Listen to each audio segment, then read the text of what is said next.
Want to get $60 back from Rogers? Thinking about a new phone or a new plan? Well, here's a deal you need to know about right now. It's the Rogers Welcome Bonus, and it can put $60 right back in your pocket. But how do you actually get it? It's a little more than just signing up. Let's break it down. First off, this isn't a bonus for everyone. It's specifically for new Rogers Red MasterCard cardholders.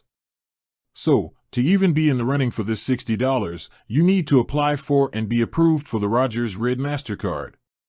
This card has no annual fee, and it's a great way to earn cash back, especially if you're already a Rogers, Fido, or Shaw customer.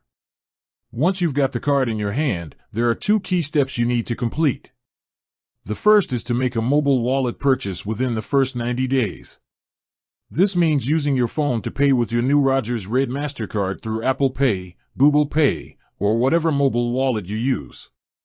It can be for anything, a coffee, groceries, anything at all. The second part of the bonus is a little more involved. You need to set up and complete 6 automatic bill payments for your Rogers, Fido, or Shaw postpaid service within the first 8 months of getting your card. A postpaid service is a standard phone, internet, or TV plan where you get a bill at the end of the month. So, you link your new Rogers Red MasterCard to your Rogers account and have your monthly bills automatically paid from the card. Do this for 6 months within that initial 8-month window, and you're good to go.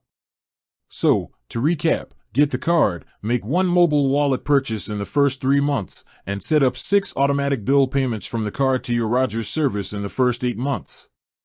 Do those 2 things, and Rogers will credit your card with $60. It's that simple. Well, as simple as meeting a few terms and conditions can be.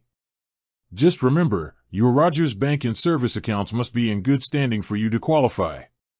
With that said, thanks for watching, and until next time.